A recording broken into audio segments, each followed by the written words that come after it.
So, sa ating tambutso dito mga master, mayroon yung iba dito, mayroong butas sa ilalim. So, sa iba namang motor mga master, gaya itong sa aking Rider Carb 150, wala tong butas sa ilalim itong mga master, no? Sa akin, walang butas sa ilalim. Pero yung ibang mga motor, mayroong butas sa ilalim dito yung mga master. Ay, ang tanong ngayon, anong goods ba yan? Okay ba yan? O issue ba yan? So, yan ang ating sasagutin mga master. So, ang butas na yan dito sa loob mga master, kung meron kayong butas sa loob sa inyong tambutso, ayan, ay hindi yan issue mga master. Mas maganda yan para kung mapasukan ng tubig ang inyong tambutso sa loob, may malalabasan. Hindi mo niya kailangan pang iangat yung harapan para lang lumabas doon sa uh, lalabasan yung tubig kung ano man yung pumasok sa loob. So, para makapasok yung, makalabas dito yung ano nyo dito, yung tubig sa loob. Ayan, sa meron yung butas dito, nilalagay dito. Ayan, sa ilalim. Kung saan yung pinakamababang parte ng inyong tambutso mga master, meron yung butas. Ayan, bubutasan yan dito, maliit. Tapos, dyan lalabas yung mga tubig o langis man dyan na nasa loob, kung ano yung pumasok dyan. Dyan sa lalabas, lalo kapag sinugod nyo sa baha, inulusong nyo sa baha, ganun siya. Pero may iba naman na walang butas sa loob, sa ilalim.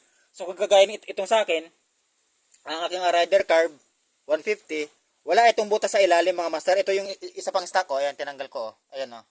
Ayan. Ito, wala rin itong butas. Ayan. So, ayan sa mga master. Walang butas yan o. Ayan o. So yan, goods din naman yan. Kasi, siyempre, walang ibang singawan. Yung sa dulo lang talaga. Pero yun nga lang, kapag mapasukan sa ng tubig sa loob, ay mahirap siyang ipalabas kasi kailangan mo pang iangat sa iangat tong harapan para lang makalabas yung tubig sa tambutso sa labasan. So hindi sa basa-basa makalabas kasi wala siyang butas dito sa ilalim eh. Pero goods itong gamitin kasi wala talagang ibang singaw, no? So ito naman kapag mayroon kayong butas sa ilalim mga master, pwede niyo namang takpan yan, pwede rin namang hindi. Pero mas maganda kung wag niyo na lang takpan kasi may purpose po yan mga master.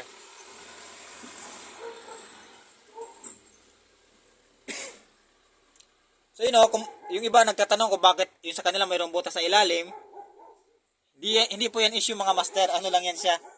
May purpose po yan para may malabasan ng tubig kung sakaling mapasukan ng tubig o kung ano man, mga langis o kung ano mang mga bagay-bagay na papasok dyan. Mga liquid. Ayan. So, yun nga, sa iba naman kasi walang kasing butas. Kagaya na itong sa Rider Carb, walang butas. Pero siyempre, mas maganda lang ang performance kapag walang butas kasi wala talagang ibang singaw eh. Ayan. Pero okay lang naman yan kasi yung iba nga pinaputulan pa nga eh. O di kaya binabawasan pa nga yung itambutso eh. So okay lang naman yan. So kayo mga master, tinatinan nyo yung tambutso nyo mga master kung mayroong butas yan o wala. Kung wala, pwede nyo butasan. Kung meron namang butas, pwede nyo namang takpan. So okay lang naman yan. Nakadepende na yun sa inyo kung ano yung gusto nyo. May butas ba o walang butas.